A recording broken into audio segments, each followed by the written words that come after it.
मेरे ग्रामीण हैं। मैं बचपन में जब जाता था कहूँ तो लोग बोलते थे, हमारे गांव के एक व्यक्ति का नाम लेके कि इनका वाला गांव। फिर ये लोग कहने लगे कि दादर अरविंद जी वाला गांव। और अवर मैं गया था बिहार शरीफ, भागलपुर में गया था। वहां लोग कहा कि ये अपने ही गांव के नहती स्वामी जी। तो इतनी खुशी हुई कि मैं इसका वर्णन नहीं कर सकता। उसके बाद जो आपके नेता हैं, चेयरमैन हैं, हमारे रिलेटिव भी हैं, कह रहे थे कि स्वामी जी में सब दादर वाला गुण है। हमको और अत्याधिक खुशी हुई। हम कल की धन्यवाद नहीं ना हो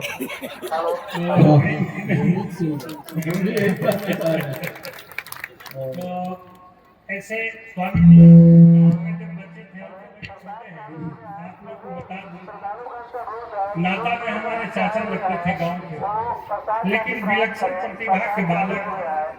और आज भी मैं आपको बता रहा हूँ, भीड़ में जहां भी मैं जाऊं मैं इनका भतीजा लगता हूँ।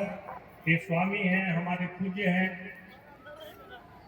लेकिन पैर छू के प्रणाम करना हम इनको कहते भी रहते हैं। एक तो नाता में आप चचा हैं हमारे, और दूसरे ऐसे जगह आप पहुंच गए हैं कि हम लोग को खास करके हमें तो अपार खुशी होती है। ये अब अच्छा नहीं लगता है, लेकिन इनका जो बचपन का था, पढ़ने लिखने में बड़ा मेधावी, 5 बच्चे हमारे यहाँ के स्वामी जी के यहाँ गए थे। और आज आने वाली पीढ़ी जो हमारा है सनातन धर्म का, हमारे समाज का, इनके उम्र के लोगों का, हमको लगता है बिहार और उत्तर प्रदेश में हमारे समाज में न ऐसा कोई विद्वान, न ऐसा कोई सुचरित और इनकी ख्याति दूर दूर तक फैले, पूरे भारतवर्ष में इनका नाम हो, हमारे लिए बड़ी खुशी की बात होगी। मैं यहाँ आया, आपने मुझे बोलने का मौका दिया, आप स्वामी जी को सुनना चाहते हो। और यहाँ कितने सनातन धर्म के लोग हैं। यह गांव ऐसे भी छोटे पानी तो बैठे हुए हैं, नेता हैं, लेकिन ये गांव ऐसे भी इस इलाके का सबसे मजबूत गांव माना जाता है।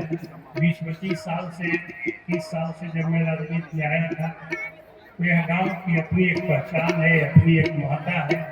नदी के किनारे यहाँ के लोग अच्छे हैं, सच्चरित्र हैं, और हमारे पूज्य पाद स्वामी जी को आपने सम्मान दिया, हम इसीलिए आपका बड़ा आभारी हैं। आपका ऋण है मेरे ऊपर, हमसे जितना बन पड़ेगा आपके लिए करेंगे। नमस्कार, जय।